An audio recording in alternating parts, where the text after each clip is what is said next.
জুবিনদাৰ ছবি আমাক শান্তি আঁকিব দিয়ক। আমি কেতিয়াও বেয়া ইম্পেক্ট পেলাব চেষ্টা কৰা নাই। জুবিনদাই যি ভাল পাইছিলে, জুবিনদাই যি আদৰ্শৰ কথা কৈছিলে, সেই আদৰ্শ, সেই চিন্তাধাৰাক বুকুত লৈ পেলাই আমি এখন ধুনীয়া জুবিনদাৰ মৰমৰ অসম গঢ়াৰ আমি সপোন দেখিছো। তেওঁৰ সপোন আমি সেই ধৰণে আমি পূৰণ কৰিম। সকলোকে নমস্কাৰ। ইয়াতে বিশেষ কাৰণত ভিডিঅ'টো বনালো। কিছু ঘণ্টা পূৰ্বে সন্মানীয় মুখ্যমন্ত্ৰী ডাঙৰীয়াৰ এটা ষ্টেটমেণ্ট পালো গণেশগুৰিৰ ফ্লাইঅভাৰ ছবিখনক লৈ পেলাই। কিছুমান কথা মই ক'ব বিচাৰিছো, তেওঁ চাগে ভুল বুজি আছে। যেনেকে ছবিখন জুবিনদাৰ দৰে হৈছে নে নাই, আৰু মই SFI নেকি, এনেকুৱা ধৰণৰ কিছুমান কথা ওলাইছে। সেইবোৰ একেবাৰে নহয়। মই আচৰিত হৈ গৈছো যে মই SFI কেনেকে হৈ গলো। সেইদিনা শিৱসাগৰৰ পৰা মই আহি আছিলো, তাত মোৰ কাম চলি আছিলে। আহি যোৰহাটত থাকিলোহি। যোৰহাটত থাকি পেলাই গম পালো যে ছবিখন কোনোবাই মোহাৰি পেলালে। তো সেইদিনাখন সিদ্ধান্ত ললো যে নাই, ছবিখন গৈ পিছদিনাখন আঁকিমগে। কাৰণ জুবিনদাৰ ছবিখন এনেকে মোহাৰি পেলোৱাটো আমি কোনেও নিবিচাৰো। কোনেও সেই কথাটোক লৈ পেলাই কোনেও সমৰ্থন দিয়া নাই, মই নিজেও দিয়া নাই। তো সেইদিনাখন ডিচাইড কৰিলো যে 4টা বজাত গৈ ছবিখন আঁকিমগে। খুব তেনেই সাধাৰণ কথা এটা আছিলে আচলতে। মোহাৰি দিয়া ছবিখন পুনৰ আঁকিম, একদম সাধাৰণ কথা। কিন্তু সেই সাধাৰণ কথাটোক নি পেলাই কিখন যে কৰি দিয়া হ'ল, মই আচৰিত হৈছো। 50,000 মানুহৰ চাকৰি খালো বুলি কৈছে, মোৰ কাৰণে জাপানৰ প্ৰধানমন্ত্ৰী নাহিলে বুলি কৈছে ছবিখনৰ কাৰণে, আৰু কত কি কথা ওলাইছে। এচাম মানুহে ইমান উঠি পৰি লাগিছে মোক বদনাম কৰিবৰ কাৰণে, মোক উপলুঙা কৰিবৰ কাৰণে। যথেষ্ট দুখ পাইছো মই এইবিলাক কথাত। আৰু অসমৰ দৰে ঠাইত, যিখন ঠাইত শিল্পক ইমান শ্ৰদ্ধা কৰে, ইমান মৰম দিয়ে, তেনে এখন ঠাইত আজি হঠাৎ এচাম মানুহে এই ধৰণৰ কথা কৈ উপলুঙা কৰাটো এইটো অতিকৈ দুৰ্ভাগ্যজনক। অসমৰ মানুহে শিল্পক ভাল পায়, শিল্পীক ভাল পায় কাৰণে আজি জুবিনদাৰ দৰে, বিষ্ণু ৰাভাৰ দৰে, ভূপেন হাজৰিকাৰ দৰে ইমান মহান শিল্পী আমি পাইছো। মই তেনেই সাধাৰণ ল'ৰা, ছবি আঁকি ভাল পাওঁ, ছবি আঁকি ঘূৰি ফুৰো। আৰু সেইদিনাখন যথেষ্ট ক্ৰাউড হৈছিলে। ক্ৰাউড হোৱাৰ কাৰণে, বেছি ভিৰ হোৱাৰ কাৰণে মই খুব বেছি এঘণ্টা বা তাতকৈ অলপ বেছি সময় তাত মই থাকিব পাৰিলো ছবিখন আঁকি থাকোঁতে। তেতিয়া ফেন ক্লাবৰ ল'ৰাকেইটাই মোক লৈ গুচি গ'ল, বোলে নাই মাৰ্চেল, ক্ৰাউডটো বেছি হৈ যাব, পৰিৱেশটো বেয়া হ'ব, তুমি আঁতৰি দিয়া। তো সেইকাৰণে মই গুচি গ'লো, ছবিখন সম্পূৰ্ণ কৰিব নাপালো। একদম খুব সাধাৰণ কথা আছিলে। সেই কথাটোক লৈ পেলাই কি সজাই দিয়া নাই, ৰঙৰ মিস্ত্ৰী বুলি কৈ পেলাই অপলুঙা কৰিলে।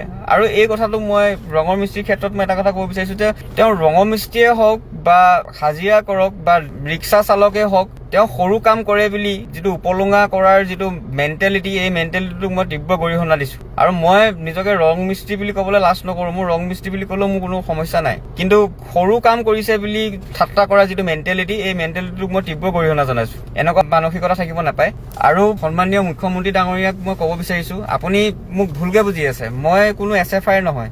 মই না আগতে কেতিয়াবা SFI আছিলো, না এতিয়া হয়, না আগলৈ হ'ম। মই কোনো SFI নহয়। মই একদম মুক্ত মনৰ মানুহ, স্বাধীন চেতিয়া মানুহ, এনেকেই থাকি ভাল পাওঁ। আৰু আপুনি চাগে চে গুয়েভাৰাৰ টুপিটো পিন্ধাৰ কাৰণে SFI বুলি চাগে ভাবিছে। মই চে গুয়েভাৰাক ভাল পাওঁ কাৰণে এই টুপিটো পিন্ধিছো।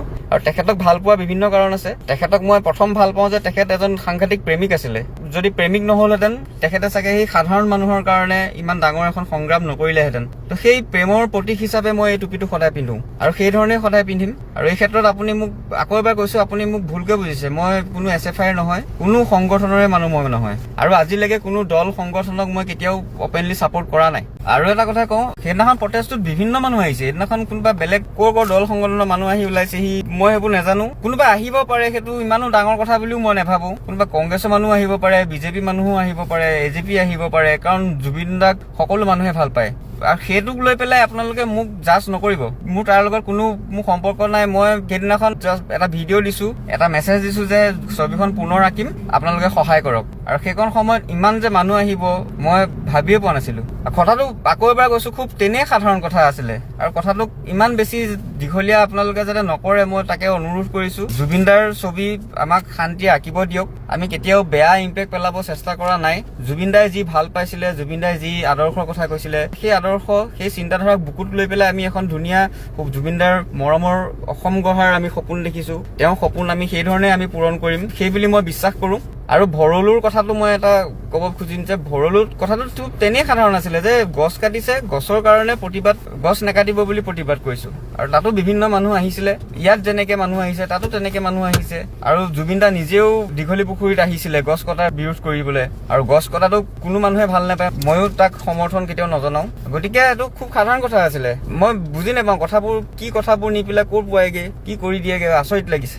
আকৌ এবাৰ কৈছো যে আপুনি মোক ভুল বুজি আছে। মই কোনো SFI নহয়, কোনো দল সংগঠনৰ লগত মোৰ কোনো সম্পৰ্ক নাই আৰু মই সকলোকে এটা কথা কওঁ মই সকলোকে মানুহ হিচাপে চাওঁ মই কাকো কেতিয়াও সি বিজেপি সি কংগ্ৰেছ বা সি কোনোবা বেলেগ দল কোনোবা সংগঠন সেই ধৰণৰ টেগ লৈ পেলাই মই কাকো নাচাওঁ আৰু ঠিক তেনেকে মোৰ লগত বিজেপি মানুহো মোৰ বহুত আপোন মানুহ আছে মোৰ লগৰ বহুত ভাল বন্ধু বিজেপিটো আছে কংগ্ৰেছত আছে বিভিন্ন দল সংগঠনত আছে এতিয়া মই সিহঁতৰ লগততো আৰু কথা নপতাকে থাকিব নোৱাৰো গতিকে মোক সেই ধৰণে জাজ নকৰিব মই অনুৰোধ জনাইছো মই একদম স্বাধীন চেতিয়া মানুহ মই এই ধৰণে ছবি আঁকি আছো এই ধৰণে ছবি আঁকি যাম ক'ব লগা সিমানেই জয় অসম জয় জুবিন দা